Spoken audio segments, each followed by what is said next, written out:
Keraşino Sırpazan hayır, Arjanavalıklar hayır, Arkeli Mamur Üniversitesi'ne, Ulmi Tünleri Antamler, Sireli Ayrana gitsinler. Bolsan Mülkiyan Muşakutay'ın sınavının bir anlamı paralel set oluyor. Paralel gideceğiz. Aysor Özhabak Fazek, Profesör Taner Akçabi, Amutali Aradmı, Ayut Sevasman Uçunu, Yektirkadan Badastana Uçunu, Badastana Uçun Harsı. Anın Kirkin, Voltekeren Ulama Upradarak Batez, Aysanadur'un Antlere Tartmanıcan Zanotasman Amar. Nakyavaraç, Melforin Çorlarla Tümleri Gayetnek, Temiz Paris'in araştırmak, Oğlan Sırpazan'ın, Vor Amden Aritoğlu Mesut Kıgantı'nın ben olur kontinentünlerin yer bor ilerlemek. İnşbez Aysor Ödaramatre Silov Eskele Çıksıra. Şunlarla tüm Bolsay Mülkiyanlar var şu anlatanların, Masnavor Apar Alinabet Simon Acilaçin, Vor Uşakutay'ın Nasafı Pisporu kontinentünlerin Mesut Kıgantı. Şunlarla tümler kul mülkünlerin, Parakozakani, Amaskay'ın, Norsel'in Tekerem Uşakutay'ın Antam, Yerlergay Suçinlerin Borok, Aras varlığı intens açak suçunu penin veres borcunu ötüyorlar. Şunlarla tüm imaj bazıgıs anstafın biz yekurtarın abek, baronlar biz tarafyanın orayı sormaya yekurtu videoyu bilerdi. Şunlarla tüm ayı büyükçemiz yekurtarın abek, hastapan baron Edwin Minasyan'ın orayı sormaya yekurtu bilgileri var. Şunlarla tümler Profesör Akcam'ın Canku Kolor Zakseli Starstop iki Magdalena Yeşili. Hayır. Şunlardan kendimiz Hacı'nın, Hacı'nın Profesör Taner Akcam'ın, Gormet Heraber'in silahlıcar masal tutuyor beraber. Kısan çok sabileyen dışarıda gönderin, ben Hacı'nın beraber az korzine imkanlar. Ben silede ince, Edwin Minasyan'ı çığırabiler, kaç kez tutuyor bilgilerden sezip ben hareketi tutuyor Taner Akcam'ın. Ingerapan gibi bakmapan Taner Akcam zinaze Ardahan Türkiye. Hof tarihin Angelat Kutucun Türkçüler'de Tırkaran Kağıtlar Uçanlar. Hazar İnal Ötransunuvetin Serpakarvaze, Yılparlar Uçan Tarabardoğaz, İbre Funpaki, Usanovadan Kağıtlar Baratlara Tepkime. Müçaşkayın Amnestin, Voltekraze İden İbre Pandarkar. Tarihimi Pandil Meşmunave, Akçaze Kermanya, Urustateze Kağıtlar Avastan. Kermanya Omek Şarvandaze, İrkağıtlardan konsolüntünlere, Türkiye Omek Şoğultavarken Astakman, Yılmarkayın İravutlarına var. Yıllarca Müçaşkayın Amnestiyi Antam, İnspesnayo Kaftalarına Şarjumi, Yılının Anno Barperatetimi Himnatinlere, Ordu Baykarı Kermanya Omek Dağper Kırbara Uçunune çok, Kağıtlardan Kağıtatiyadan İravutlarına var.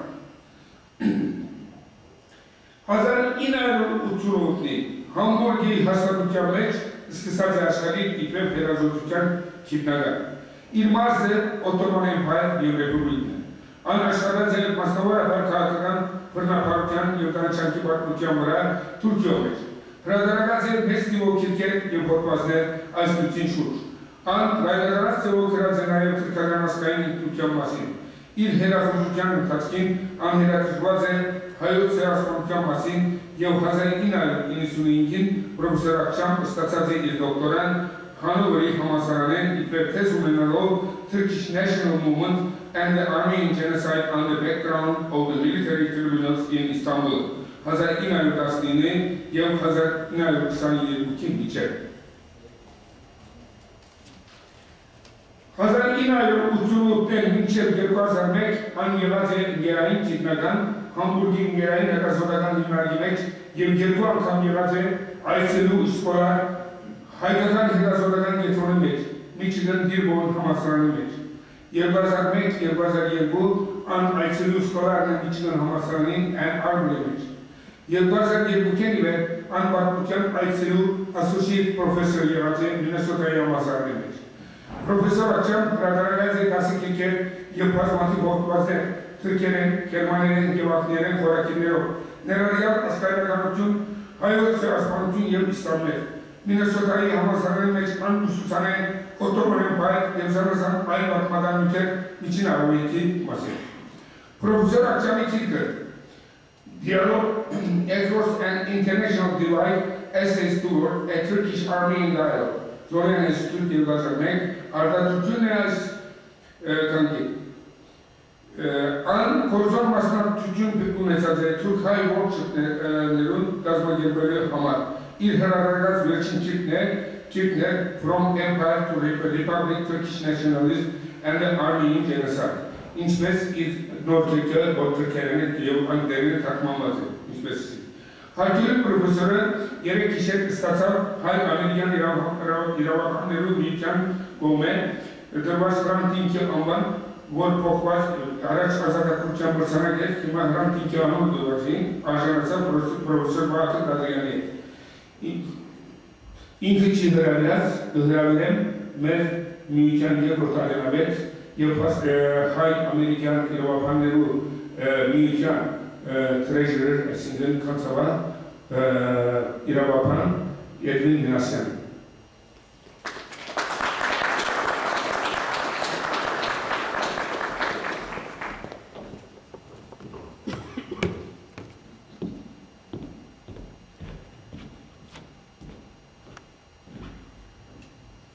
Your Eminence, dear guests, welcome to the diocese. I would like to welcome you first on behalf of the Organization of Istanbul Armenians, as well as the Western Diocese, and we thank our primate, Hovland Sirpazan, for making Kalajian Hall available for this event, where we will be hearing from our guest of honor, Taner Akcam, the author of A Shameful Act, the English translation of this very well reviewed, very well regarded book. Before I go on and talk a little bit about Taner, I would, as a housekeeping matter, I would like to apologize to those who were confused about the timing. I understand that the newspapers have given different times for the starting point, 5 o'clock, 6 o'clock, 8 o'clock, and it wasn't an inadvertent error. Hope you understand, and we apologize for any inconvenience that may have caused. I'm going to give you a brief summary from the book of Taner's biography. You've heard the Armenian, I think you understand most of it, so I'm just going to be as quick as we can so we can get to him. Taner Akcam, a sociologist and historian, was born in Ardahan province in Turkey, near the Armenian border, in 1953. He was granted political asylum in Germany after receiving a 10-year prison sentence in Turkey for his involvement in producing a student journal, which resulted in his adoption in 1976 by Amnesty International as a prisoner of conscience. He is the author of 10 scholarly works of history and sociology, as well as numerous articles in Turkish, German, and English. He currently teaches at the Center for Holocaust and Genocide Studies at the University of Minnesota. Beyond that, he is known to us as probably the first Turkish scholar who used the term genocide, and he gave the scientific and historic background for it. He didn't use the word deportations, he didn't use the word mass killings, he didn't use the word internal strife, he didn't even use the word, the closest one, crimes against humanity. He used the word, the G word. And his intellectual integrity, bravery, and fearlessness under persecution in his home country as a Turk and abroad, being pursued relentlessly by individuals who want nothing but to harm to him, earns nothing but our respect, admiration, and support. We've had the honor of having him visit us in Los Angeles before. He gave a superb lecture organized by HBU Aspets Friday. Yesterday, as Dr. Avedikian indicated earlier, we had a lecture that was given to him, a superb lecture, at the Armenian Bar Association's annual meeting. He talked about his relationship with Hrant Dink. He gave his views on the past and the future without Hrant. And in the evening, he was rewarded with our first Hrant Dink Freedom of Speech Award, which was a replica of a Liberty Bell, the Philadelphia Independence Liberty Bell, that we had given to Hrant. And his words when he received it was, if they put me in prison in Turkey, I'm going to walk in there with that award in my hand to symbolize what happened. and it was very, very fitting for Taner to become, along with Professor Dalmian, the first recipient of that award. I'm a personal witness of his close relationship with Hrant Dink and how well Hrant Dink regarded him, as we all do. So without further ado, I will call Professor Akcam to talk to us about his book. Thank you.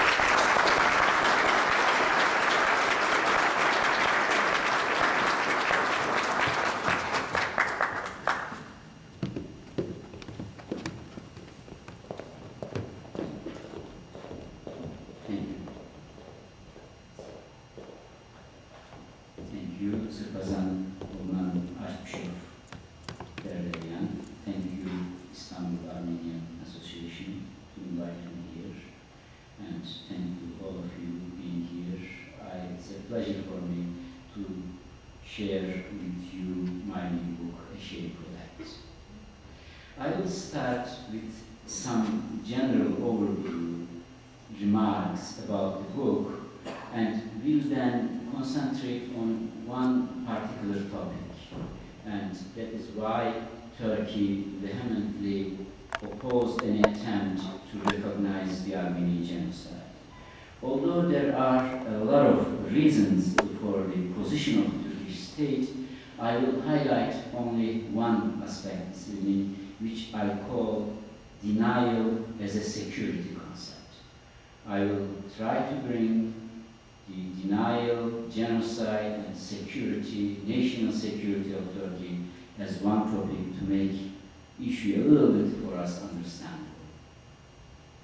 First, let me explain one main principle that underlies my work on this book, and that is the problem of self-responsibility.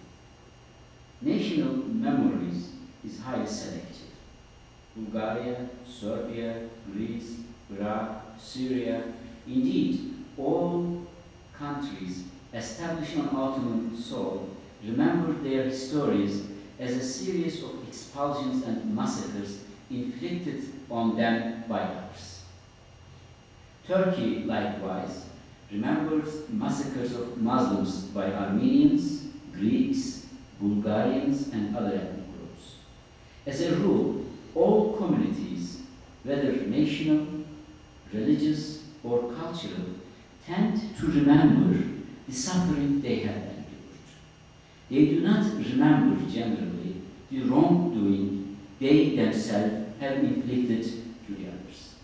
Turkey does not remember the suffering that Muslims inflicted on Christians, in particular the Armenian Genocide. My book, A Shameful Act, breaks with this tradition. It is a call to the people of Turkey to consider the suffering inflicted in their name.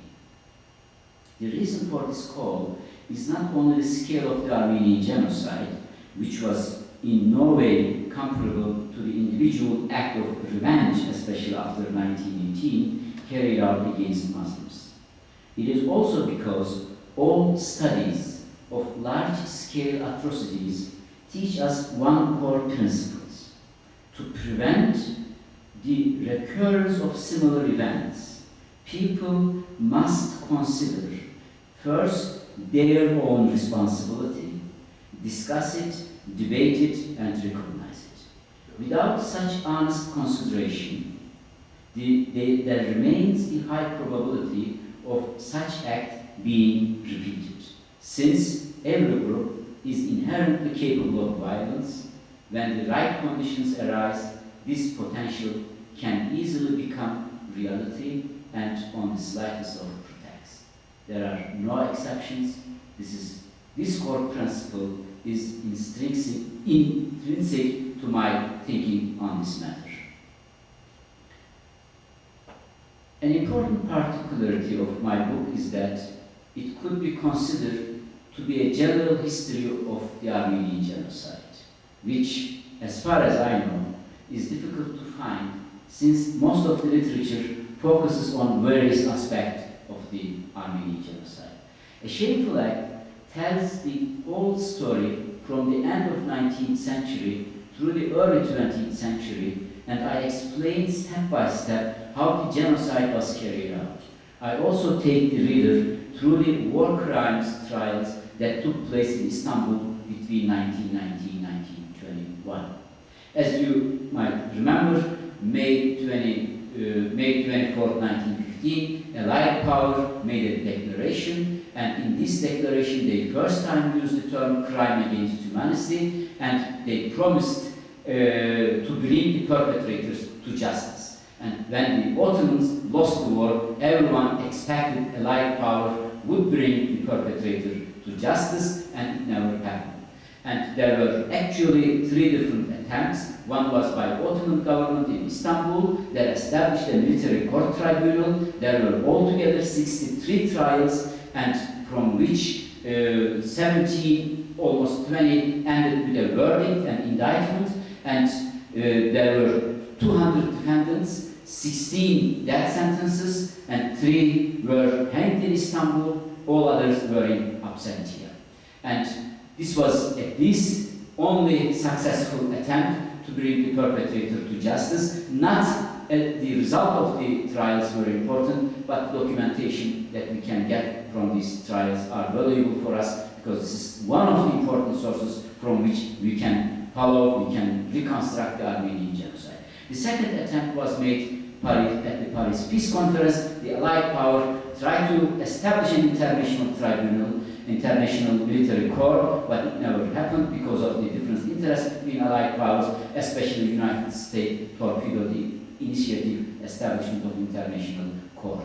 And the third initiative, and then Allied power had different interests. They stopped the idea of persecution of the criminals. They supported the Turkish nationalist movement, first France, then Italy, and so on. Then there was no real attempt in Paris to bring the perpetrator to justice. Third attempt made by the British power. They had in their custody around 140 defendants, prisoners, and they tried to establish their own military court, but it was also ended without any result. The reason was that there were no incriminatory evidence within British and American archival materials, and why they didn't ask Ottoman authorities to give them the related materials that they used in their trials is a question. It's an important point of research.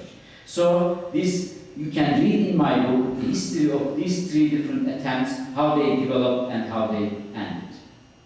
Another important aspect of this book is that I bring to light a new assessment of the Ottoman documents of that time. I think this is one of the important particularities of my book. As you know, the most crucial element in the United States definition of genocide is the question of intent. Therefore, the heated controversy about Turkish responsibility boils down to one basic question.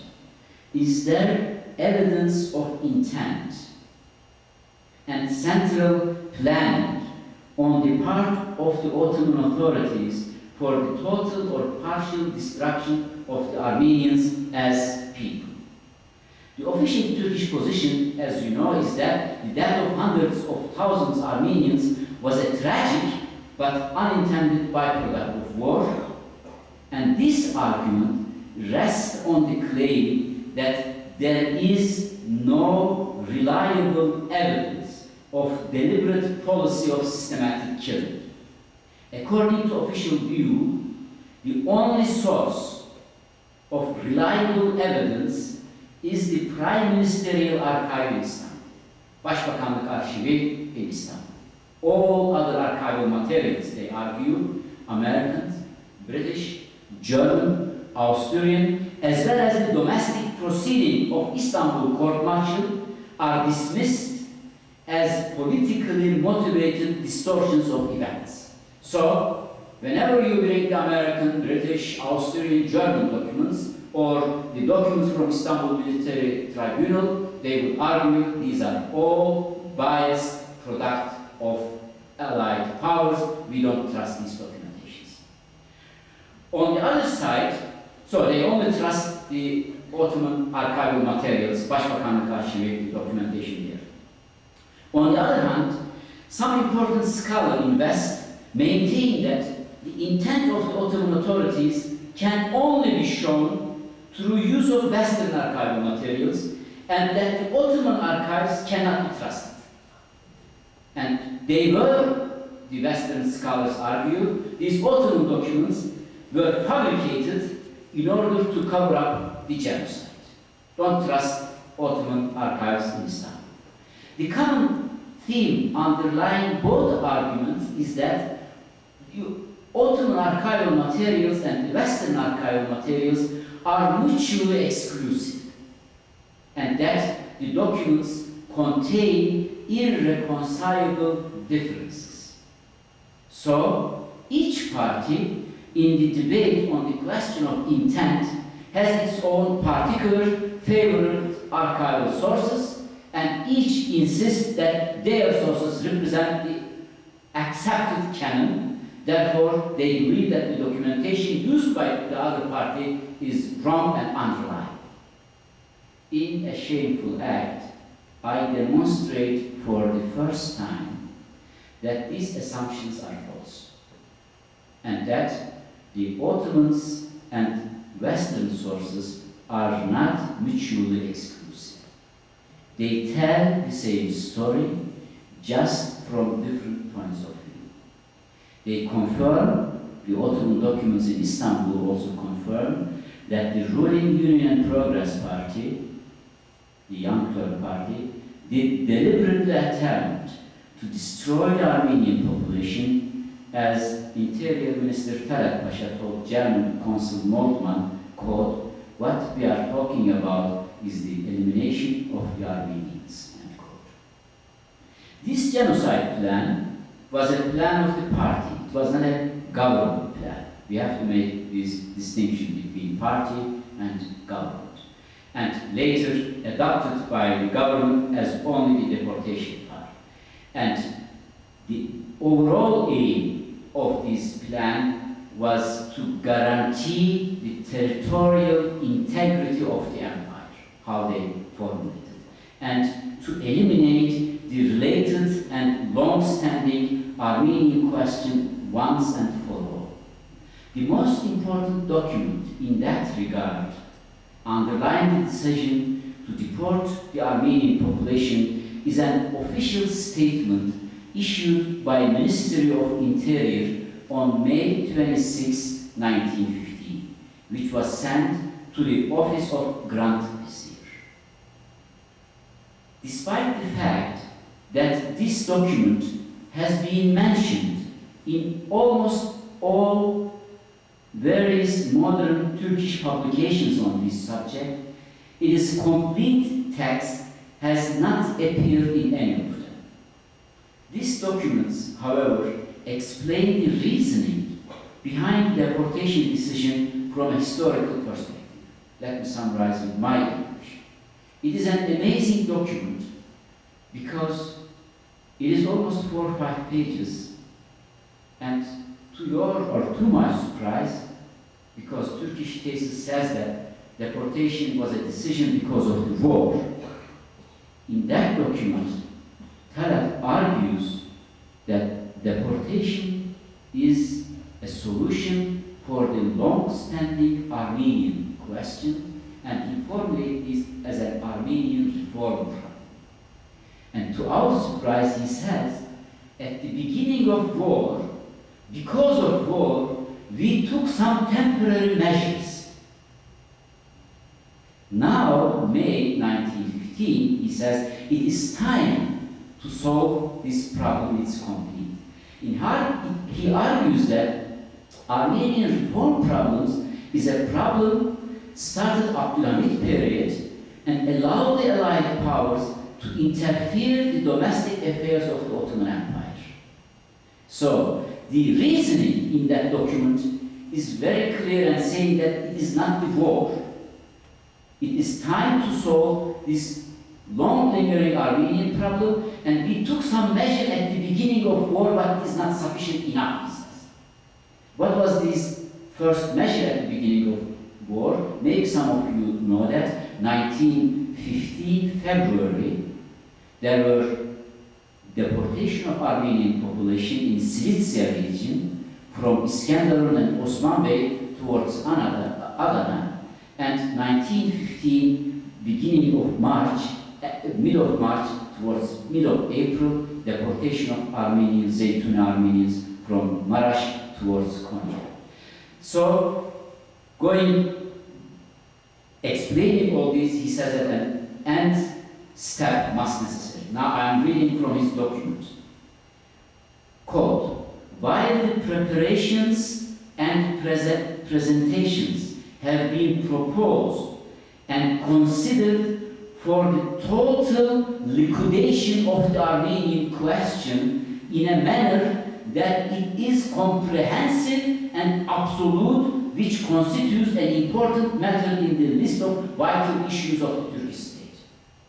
This is the document from May 1915. He's talking from a total annihilation, total solving of that problem at all for the Armenians. Not only did the Union and Progress Party intend to destroy the Armenians as a people, the Armenian genocide was also not an isolated aberration. What I showed in my book, based on Ottoman documents from Prime Ministerial Archive in Istanbul, that Armenian genocide best be understood within a broader historical context, the breakup of the Ottoman Empire and the response of the Ottoman Turkish authorities, especially after the Balkan War. Following the shock in Balkan War, the Ottomans lost around 80% of their European territory and 60% of their European population within 1 week. And this was the birthplace of the Ottoman ruling elite. Talat, Enver, all others, they were born in Balkan and they lost their homeland. And the decision was made around 1913 that it was impossible to live side by side with empire's remaining Christian population, or even worse, that the Ottoman Christians posed a threat to the empire's very survival. Therefore, the Ottoman Turkish authorities adopted a policy which I call demographic policy. It was not related only to Armenian, it was related to Muslims and non-Muslims together. It was a population policy, and what they organized was a social engineering. The policy had two main components. First, to assimilate non-Turkish Muslims by dispersing them among the Turkish majority. Second, to expel non-Muslim people from Anatolia. They started to implement this policy 1913 in Thrace, and exactly in the Armenian case, they developed a two-trace mechanism. On the one side, 1913, they signed separate agreement with Greece and Bulgaria and Serbia to exchange the population, but regardless this population exchange agreement, which gave the legal frame for their policy, they established paramilitary Teşkilat-ı Mahsusa units and sent 1914, the beginning of 1914, on the Greek villages in the west coast, and they removed the Greeks from their villages, massacred, killed, plundered, and put them Greeks on the ships and sent to Greece. Two-track mechanism, as if the government has nothing to do with these events, and whenever great powers intervene, they say, we don't have anything with this event. This is some tax there, some people there organizing this event, and with this double mechanism, they removed, according to different numbers, more than 500,000 Greeks to Greece. And Istanbul police chief Bedri, you will find the quote in my book, told to Morgenthau that we experienced enough on Greece, now we can go on Armenians. And this policy against non-Muslims, started with the Greeks, stopped against the war, because Germany pressured Ottoman Empire. This shows the other important element to us, that great power, if they wanted, Germany could have stopped the genocide. Germany pressured the Ottoman authorities, and Ottoman promised Germany not to deport Greeks anymore. And really, like a knife, it stopped 1914 November attack on Greek villages and expelling the Greeks until end of 1916. And then they go on with the policy against Armenian and Assyrians as the annihilation and massacre policy, and a policy continued to the non-Muslim, non-Turkic Muslim population. They were also dispersed throughout Anatolia for the purpose of assimilation. And you can find relative documents in Ottoman archives, and in a shameful act, I show that as a result, one of these homogenization policies, as a result of this demographic policy, 1/3 of Anatolians, 15 million people, was either relocated or killed. So, this is another important topic of my book, and the third important topic that I'm going to talk to you related to the attitude of Turkish national movement, and especially the question of security, or why Turkey denies the genocide. As you know, I am often asked why modern Turkey continues to deny the Armenian genocide, and we Turks, why do we feel as though lightning strikes our bones whenever the topic is mentioned? There are several reasons, as I told, and I would like to elaborate only on one of them here. In 2005, in Istanbul, we organized a conference.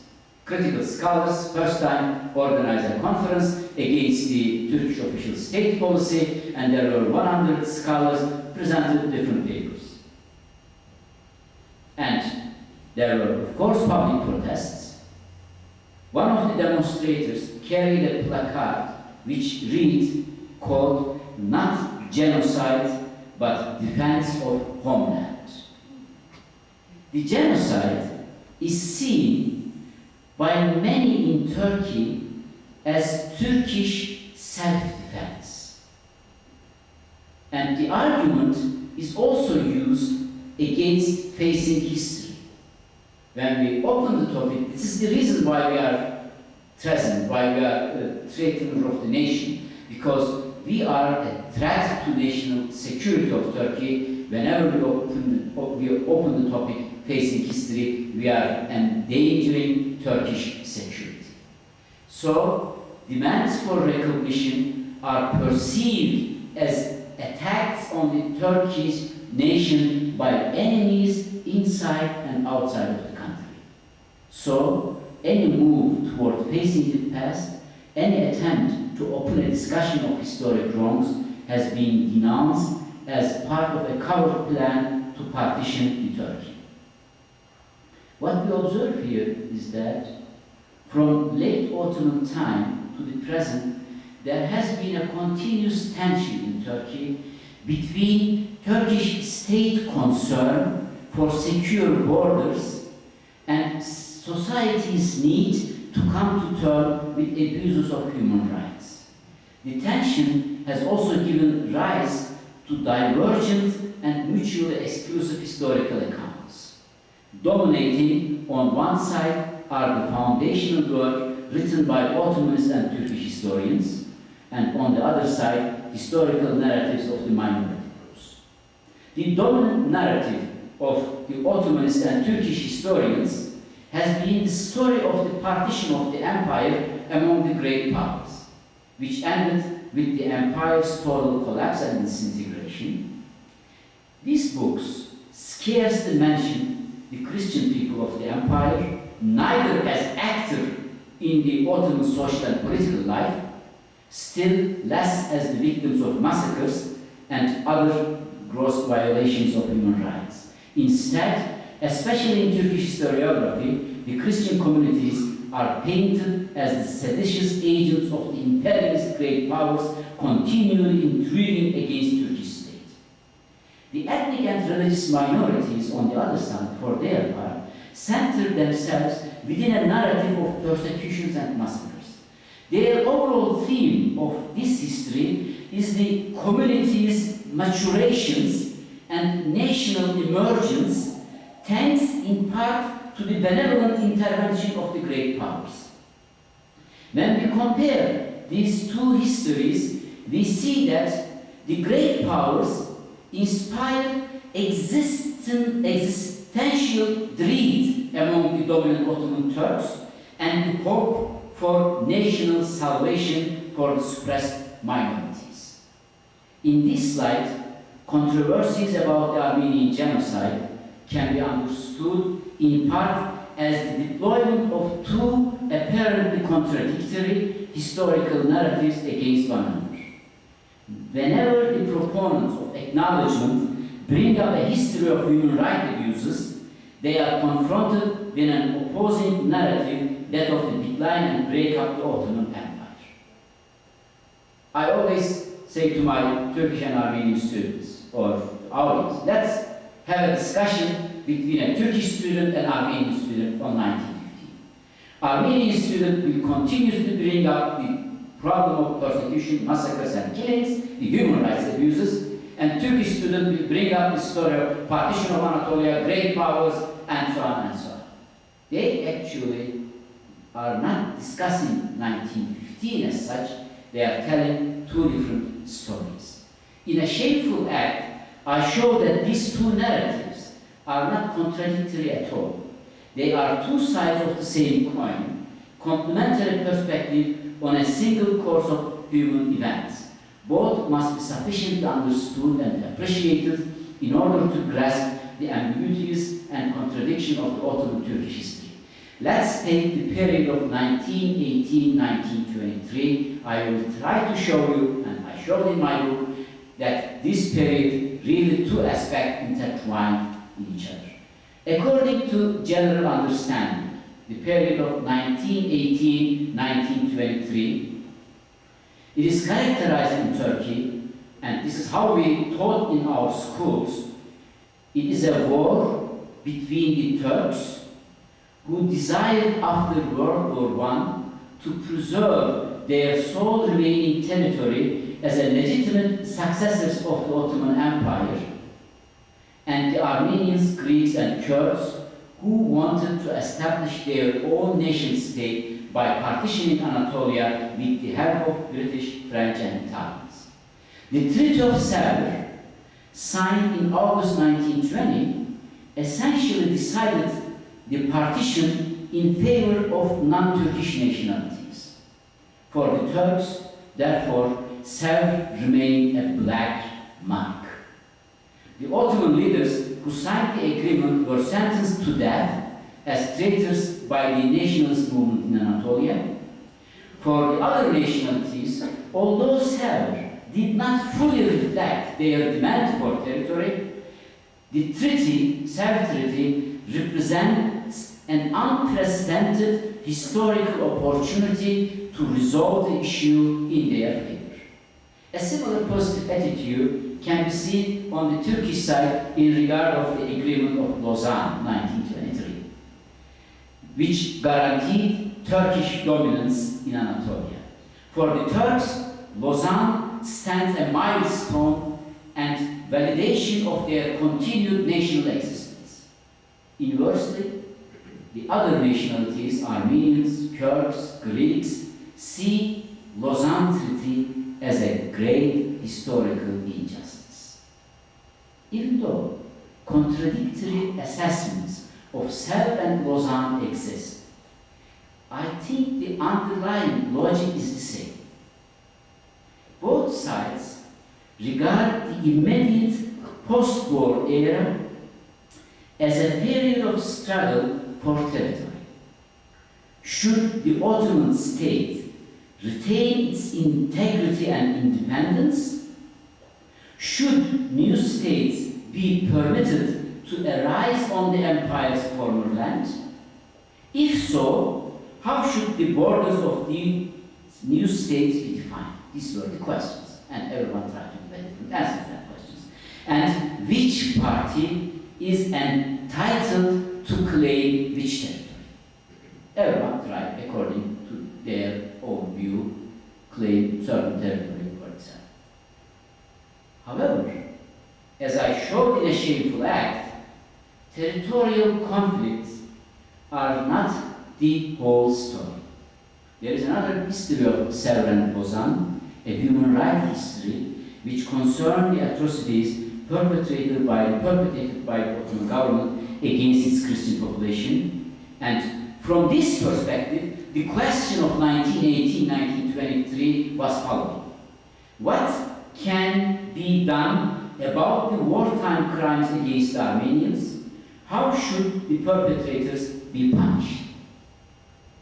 Now, if we conceptualize the Sevres and Lausanne history from this perspective, along the axis of human rights and the punishing the Turks as described in that period in the documents, opens an entirely neglected dimension of history, namely the connection between Armenian genocide and the establishment of the Turkish Republic. The victorious allies agreed that the Turks, they used in their terminology at that time, always the Turks, had organized the massacres of other people, above all Armenians.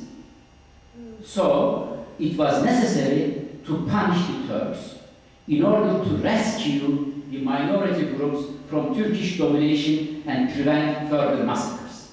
When they mentioned the Arabs, they mentioned the Kurds, they mentioned the Greeks and Armenians. We have to punish Turks so that they could never be so powerful and organize another crimes against other people. Let me read from a telegram sent April 3rd, 1919 by the Assistant High Commissioner of Istanbul to Paris. And in this letter, he says, in order to punish all of those persons who are guilty of the Armenian horrors, it is necessary to punish the Turks as a group. Therefore, I propose that the punishment be given on a national level through the partitioning up the less Turkish empire, and on a personal level by trying those high officials who are on the list in my possession, and in a manner that would serve as an example for their successors. So, punishing the Turks had to be done in 2 phases because of the massacres, was the argument. One, to punish Turks by partitioning the remaining Ottoman territories, and second, to punish the individuals for their crime. The important question is following. What was the attitude of the emerging Turkish national movement towards the question of retributive justice, punishment of the perpetrator during the wartime? In order to understand this event, you know that there were 2 basic governments. One was in Istanbul, the government of the Ottomans, and the other, the new establishment Turkish national movement in Ankara, and both governments were agreed that the perpetrator must be punished. It was judicially and politically necessary. It was their position. But they were against any idea of partitions. They both, the Istanbul and Ankara government, disagreed with the allies about the scope and extent of the retributive justice, and they argued the punishment should be limited to the wartime leadership of the Union and Progress Party and the government officials. The Ankara and Istanbul government signed a protocol in October 1919 calling for an election of the Ottoman Parliament according to Ottoman Constitution. 5 protocols were signed between Istanbul government and the Ankara government. I am now quoting from the first protocol. This first protocol declared, quote, "İttihadism, Party of Union and Progress, or any hint of its reawakening is politically very damaging. It is judicially and politically necessary to punish those who committed crimes in connection with the deportation. This is from the protocol.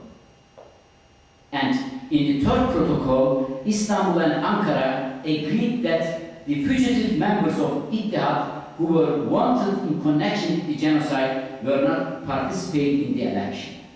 In his monumental speech, 1927, Mustafa Kemal Atatürk explained the reason why they took this decision in 1919.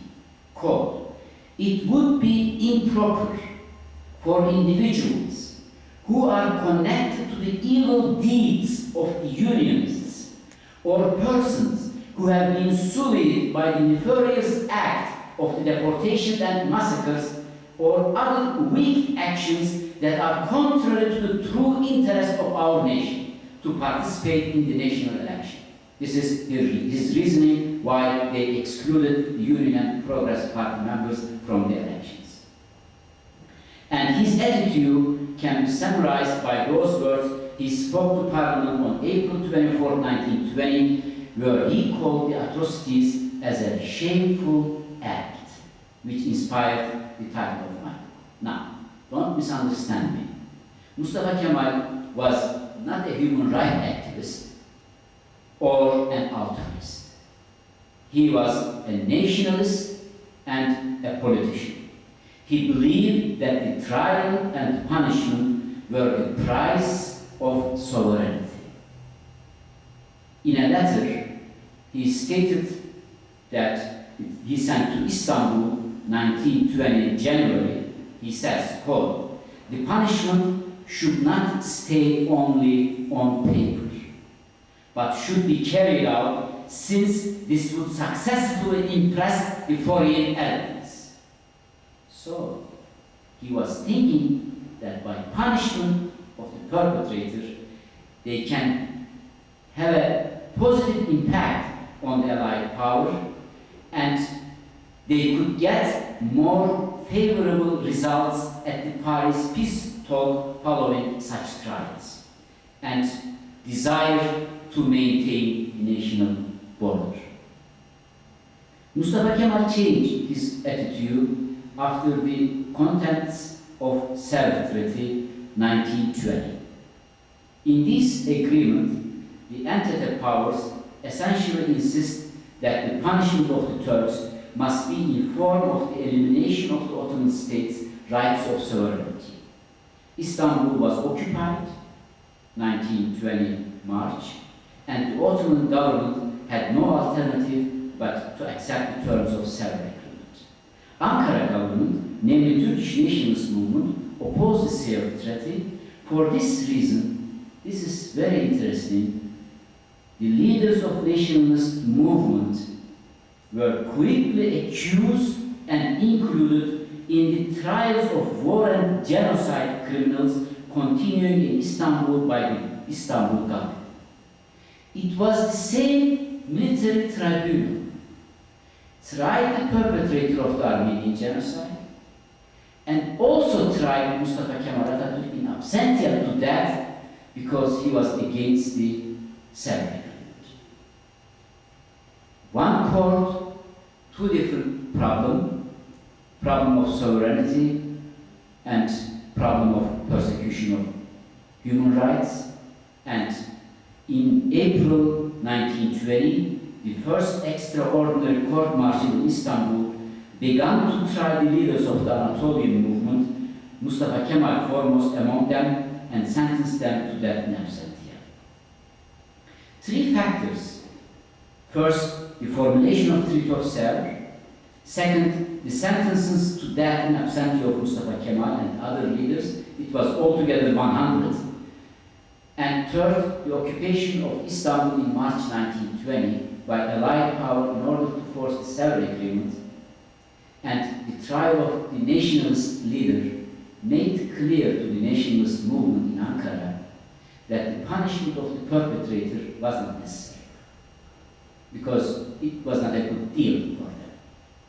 The letter Mustafa Kemal sent to Istanbul August 12, 1920 very illuminating in that regard. He sent a letter just after signing of the Sevres Agreement. Quote, "The Ottoman government continues to hang the children of the country for allegations of deportations and massacres." It was the time, really, 1920, June and August, 2 members of Union and Progress Party were hanged in Istanbul. So the Ottoman government continues to hang the children of the country for allegations of deportations and massacres, though these executions no longer have a meaning. End quote.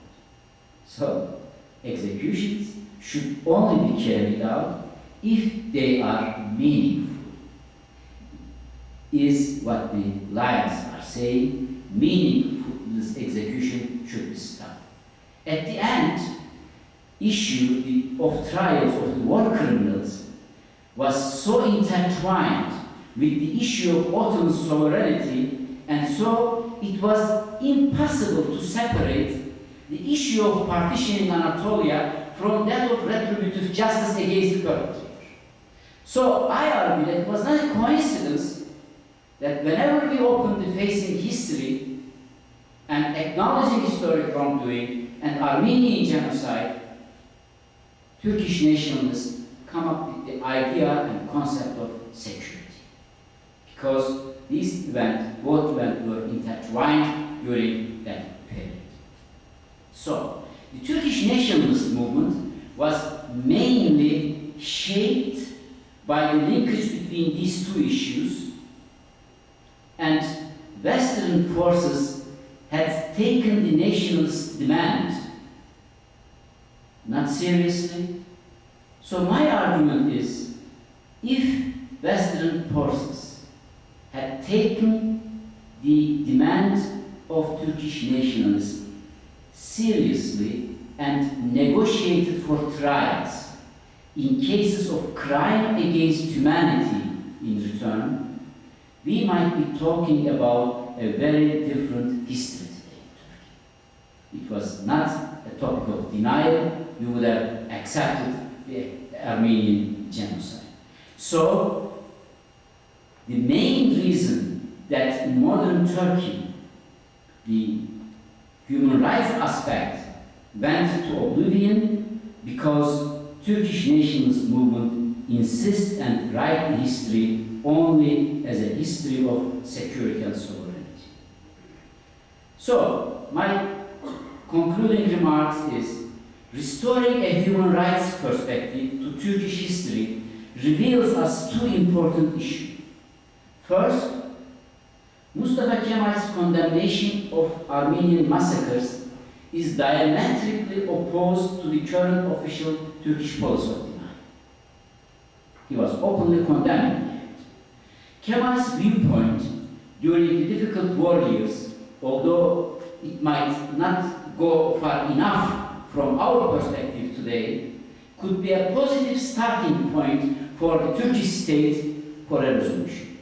They could start calling this act as a shameful act, as their founding father called it, and start talking on historic matters. This could be a good start. This is what we learn from history.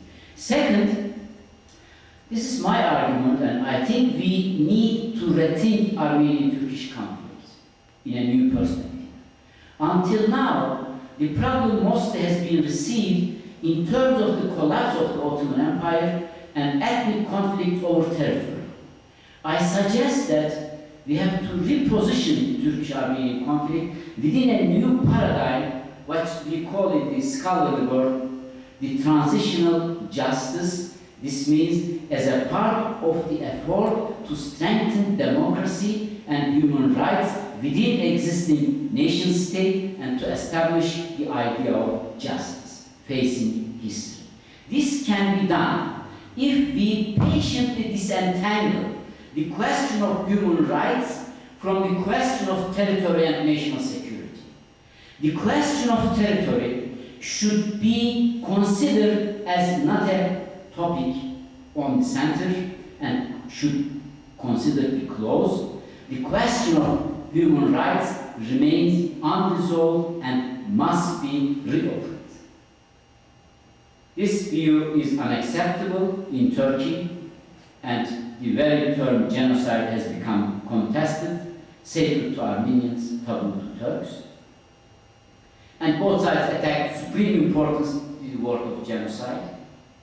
But I don't agree with that position. Let me clear, 1948 definition gives us clear that according to the definition, what happened to Armenians was a genocide. There is no doubt about it. We can discuss, we are discussing, we will discuss in Turkey this. But genocide word is a distraction, is a complete red herring. The real issue in Turkey is not the problem in the world, it is somewhere else. Let me explain. When you argue whether the word genocide applies in a specific cases, you are presupposing that a crime was committed. You compare this type of crime with the other type of crimes, and so at the end of this comparison, you discuss which label should be put on that crime. Crime against humanity, war crime, or genocide. So, only after we establish that a crime was committed can we discuss what type of crime it was. In Turkey, this is not the problem. This is not the point of discussion. The conflict is about not which label to apply. There is no presupposition in Turkey that what happened in 1915 was any type of crime. Turkish denial maintains that the state had the right to relocate its own people because of the security. If some deportees perished, that was a tragedy, not a crime. Therefore, no moral or legal condemnation is necessary. So my argument is, what we are missing in Turkey is the moral dimension of this crime. The fundamental issue is not the definition of term. What needs to be re-emphasized is, in this entire discussion, is the moral condemnation of an act, moral condemnation of a crime. Only after a moral condemnation, only after agreeing that a crime had taken place, can we discuss what type of crime it was. A shameful act is an appeal to Turkish people to accept this moral responsibility. Thank you very much.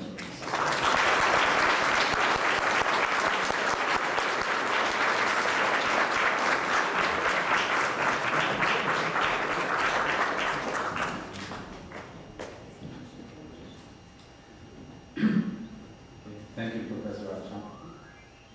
I would like to give you some opportunity.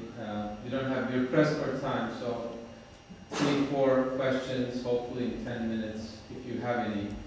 And I'm going to ask, just to give others enough time to ask their questions, to refrain from making statements. Just try to limit it to one question, don't make it a compound question, and he'll answer it the best he can. So if there's any questions, I'll take them. No question? Yes, go ahead. I just had a question about your reference to Bernard Lewis. I was just surprised to have so many references in your book to Bernard Lewis as his researcher. Do you agree with him?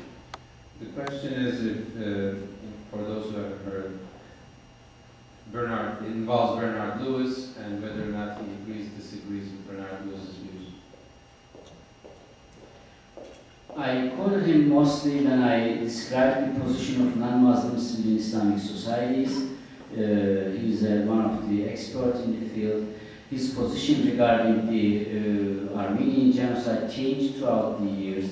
In his first publication, 1961, when he wrote the book, First Time, The Emergence of Modern Turkey, he used the term Holocaust to define the Armenian genocide, and because of the politic of the Israeli state, he changed his position later. And he also describes the entire conflict as a problem between two nations fighting for a territory and so on, especially arguing that Turks were defending their own territories. I don't agree with that position. Also, for me, the Armenian genocide can only be understood as a problem between Ottoman state and its own citizen. A state considered, a powerful state, considered its own citizen belonging to a certain religious group as a threat to its national security. It is not a war between two nations and so on. The power relations were very clear. Ottoman Empire on the one side and the Armenian citizens on the other side. And the state's perception of security was the main problem. It's very important to see the continuity. Today, they approach the Kurdish problem exactly with the same mentality. The development in Iraq is in that sense very important. If you follow the discussions in Turkey, they consider existence of Kurds and the demands of Kurds as a threat to national security of Turkey. The General Staff, when he came to Washington, he gave a conference in that regard and made a press conference and definitely approved a military invasion of North Iraq because he argued the existence, a group of Kurdish state in North Iraq damaged the national security of Turkey.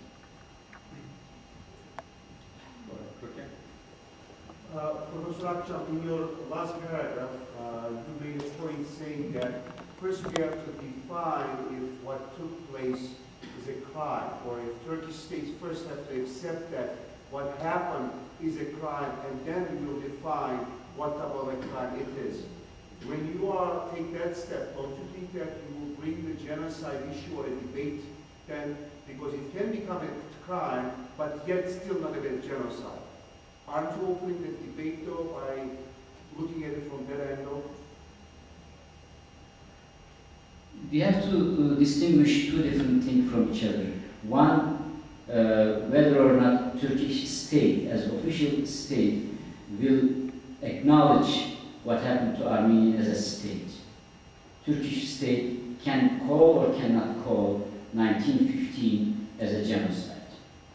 The discussion, if you accept this as a crime, then of course you have to debate in Turkey, you have to discuss which sort of crime is it. This is a legitimate discussion in Turkey, and you have to give this time, this opportunity to Turkish people. Really, it is a necessity in Turkey. There is an inequality in that sense between the needs of Turkish people and the knowledge of Armenian people as such. We have to discuss and debate whether, and for me, if you ask me, I have no serious problem on that issue to discuss, because we are a little bit giving a certain sacred meaning to the term genocide. There are enough, it's very easy to show, there are plenty of documents in Istanbul Başbakanlık Arşivi to show the genocide intent. I'll give one example. According to genocide definition, forcibly taking children away from one group to give them the other group is an act of genocide. It's not necessary killing and this and that.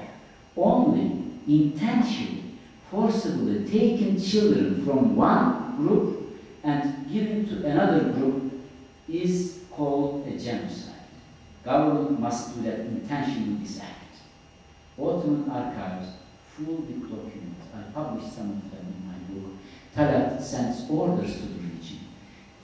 Take the children away.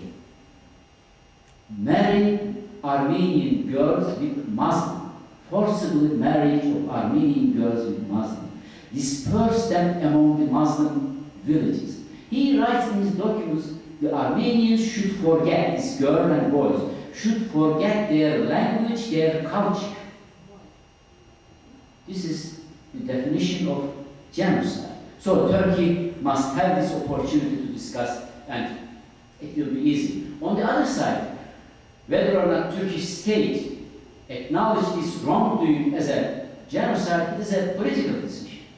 And Turkey has a lot of options there. For me, I would agree if they say that it was a crime of genocide, it was a crime against humanity, not a genocide. It is not a, today in international law, the distinction between legal literature, the distinction between crime against humanity and genocide diminishes. It's not so far from each other. I have no problem if Turkey says that state as an official representative acknowledged this 1915 as a crime against humanity. I would live with this position. Okay. One more question, please. In spite of all the evidence and the eyewitness account that you mentioned, that forcibly girls are going to marry like Muslim or to become Muslim, we need further explanation in order to prove that is crime against Armenian. We need further explanation. It is not only against Armenians, it's a crime against all Ottoman citizens of that period, it is a crime against the Greeks, it's a crime against the Assyrians, all other Christians who really perished during this genocide and mass killing. And there is no, for me, there is no discussion, doubt about that. The basic problem is, as long as you have a continuity within the ruling elite, it is always a general rule, the perpetrator never admit their crimes. And Turkey is still under the control of same military and bureaucracy since the foundation of the Republic. And the only changes that we are experiencing in these days are really due to the new government in Turkey, Islamist government. This is the first change within Turkish ruling elite. And I think, not only I think, I know that they feel a little bit weak and they are a little bit timid actually. But the first thing after the election that they are going to do, they open the border with Armenia. Or we know from a lot of people, friends, journalists, or members of this party, they are actually inclined to sit with Armenia, to open the border, but military and bureaucracy is so strong that they hinder this process. Now the fight was on the Cyprus issue, second time it came now, it has been going on the Kurdish issue, and the opening border with Armenia and the recognition of historic wrongdoing will be the third point between Turkish civil society and ruling Islamist party and military and bureaucracy. This will be a domestic political problem in Turkey.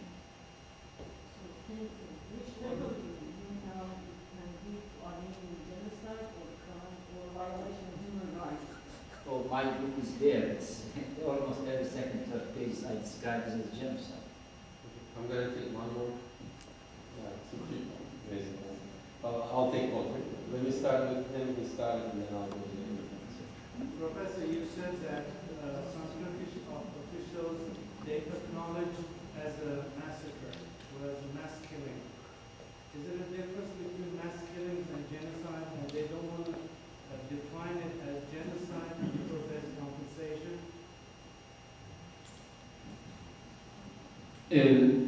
The acknowledgement of by Turkish authorities as massacres, we have to distinguish. The Turkish nationalists 1919-1920, the term genocide was not coined at that time. There were no term genocide. That's why they call it, Atatürk called this massacre and killing. Today, they could, I think whether they are, which term are they are going to choose, not directly related with the compensation. It could be related with the face saving, with this and that. From a legal perspective, the issue of compensation has nothing to do with genocide. Today, Turkey, for example, faces one of the biggest problems in Cyprus, compensation of the Greek properties, because Turkish army occupied these properties and there are not cases in European Human Rights Court. So, without calling it as a genocide, calling 1915 as a crime alone can open the problem of reparation for Turkish state as such. Whether they are going to ready for certain compensation or not, this is another point of discussion.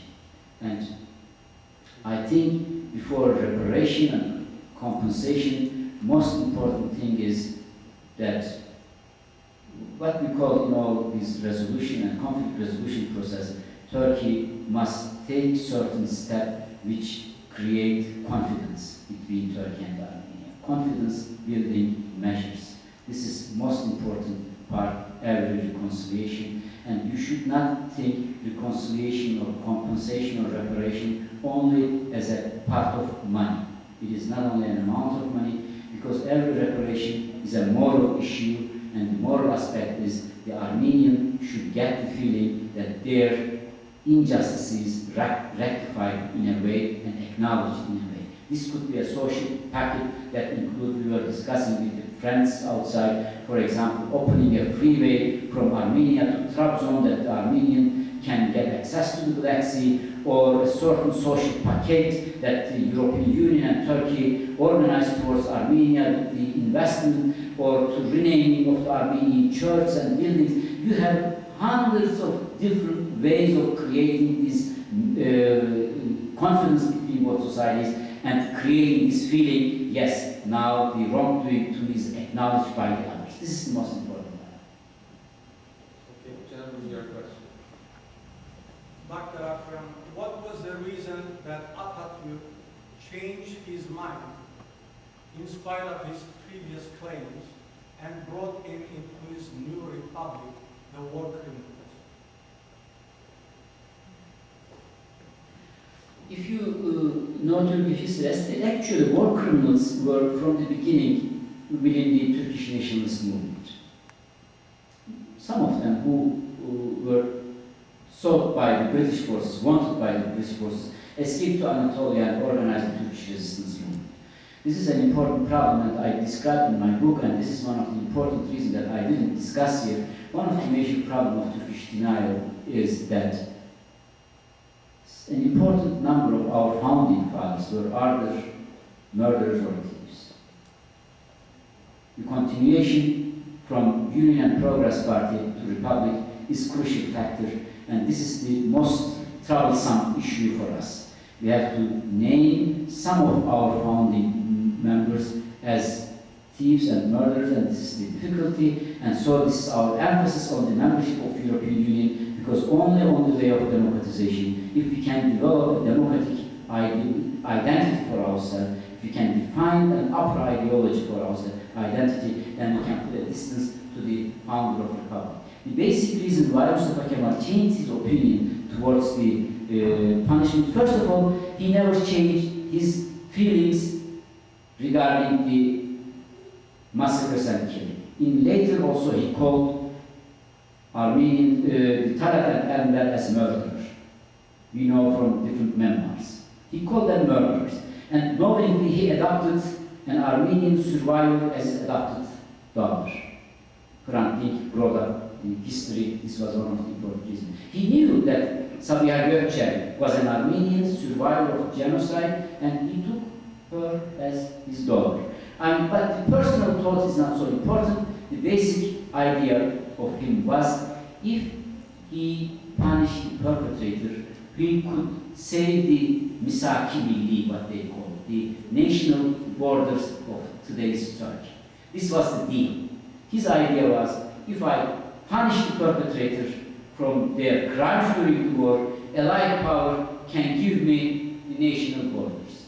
And this was one argument that I made. It could be a deal, and on which now Turkish state could be built today, on which that, like Nazi Germany today, that we could discuss Turkish history in a way that the punishment of the perpetrator as an important element of establishment of the Turkish state. Maybe for your information, it's very interesting. 1945-47, it was exactly the same discussion regarding the Germany.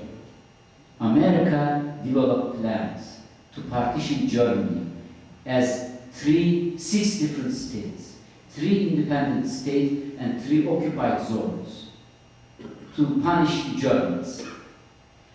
But American Defense Secretary opposed with the argument saying that, what are you doing?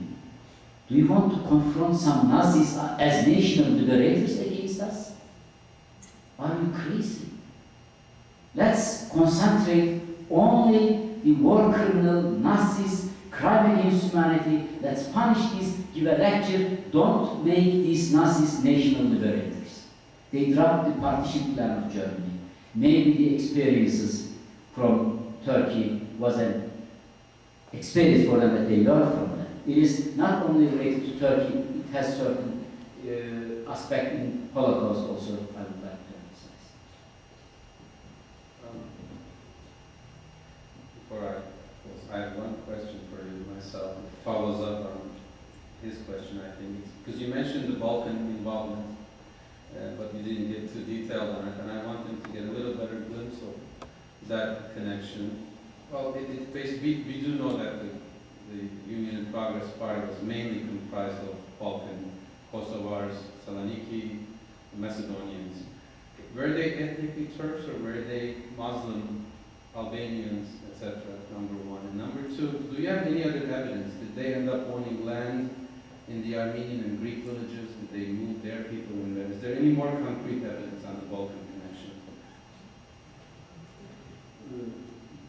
First of all, they were all Muslims. Ethnic origin was not so important. They came from Yugoslavia, Serbia, Bulgaria, and they were massacred also. They were persecuted by the Greek, by the Bulgarians, by the Serbs. It was not only the Christian Balkans who were persecuted and killed by the Ottoman authorities, but the other side also, the other side of the story is also correct. They came to Anatolia, and even though they understood themselves as Muslims, and in the public propaganda, Union and Progress Party used the term Muslim as a common denominator in all telegrams. I can give another lecture on that topic.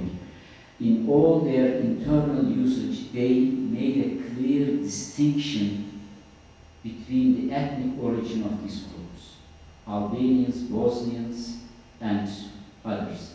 And when they came from Balkan, depending on when they came, they were the first coming people, especially after 1878. They were resettled mostly in Thrace and Western Anatolia, and when the Armenians were removed from their villages, then the Muslim immigrants from Balkan were replaced in Armenian villages. And the time differences is also amazing. Taking Armenians from the villages and the replacement of the Muslims in that village is only 15 days or so. They were so well prepared. And in Western Anatolia also, mostly they emptied the Greek villages, and the Muslim immigrants from Balkan resettled in that villages. There are hundreds of evidence on that topic. This is what I'm working on. That hundreds of documents in Ottoman archives that they sent. Really, the Talat asks each and every time to the regions how many Greek has already been deported and how many of Muslim has been resettled in that village. What is the remaining number of houses now? How many people we can send to their villages? And Balkan Muslims were not only resettled in these villages emptied by the Christian, they became also an important part of the Teşkilat-ı Mahsusa. The Teşkilat-ı Mahsusa, the special organization, the killer organization, established by Union and Progress Party, had three components. One was the immigrants from Balkan and Caucasus, second was the Kurds, and third one was the criminals from the prisons. So Balkan immigrants played an important role directly in the killing actions because they were an important part, and they feel revenge. When they came to Istanbul, they established associations with the name of revenge. They published journals with the name Revenge, and they were seeking revenge, and they replaced Armenians. They took on Armenian the revenge of the Greeks that they left in Balkan. Armenians were the representative of the entire Christians for these migrant groups. Thank you very much, Professor. Before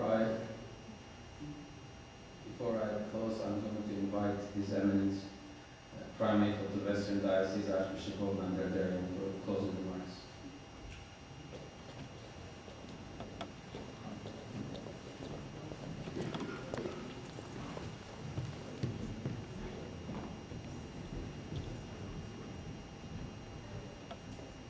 Professor, allow me to thank you from the bottom of my heart and on behalf of those who were present here tonight to listen to your very insightful and educational lecture. And there were three very main, to me at least, very important points that you have raised. We all are aware of those aspects. However, through your lecture, you emphasized them over and over again. One is the denial as a security aspect. Second is the question of intent. And third, genocide is the defense of the homeland. We truly enjoyed your lecture. And once again, you helped us to reawaken in our souls and in our minds that historical facts should be studied very properly, especially for today's youth and the coming generations, in order to be able to defend and be in defense of our history and our rights, the Armenian cause. On behalf of the Istanbul Armenians Association, the organization, and those who have been here tonight, we thank you once again. And I'm sure the coming years, as you publish more books which will bring more light for the genocide, the world will be very thankful for what you do, not only for the Armenian cause, but in helping others to bring justice to the victims of the Armenian genocide. Once again, we thank you, and we pray also for your security and for your protection, because we all know that you are a courageous man. You've taken this as a noble cause, as a cause for humanity, so that there will never again injustice be done, not only for Armenians, but injustice for mankind in general. Մեշտորակալություններ անգամ ևս ոսայի միության, որ այսպիսի դասախոսներ կգազմագերբեք, հատկապես արդեն քանի ուրդ անգամ լարով պրոֆեսոր հրավիրելով այստեղ, հարաճիգային անշունայելի վայրենք երեքշաբթի երեկոյան, պրոֆեսոր Դադրյանի դասախոսությունը, որում համար ևս մենք սիրով հրավիրենք ձեզ, անգամ ևս մեր երախտագիտությունը, պրոֆեսոր Թաներ Ակչամին, որում ես արիտներով դա Կանադա այստեղ լսած եմ, հիացած եմ և մեր հարկանքը գուզենք, բոլորով մեր ծափարություններով գուզենք իրեններ։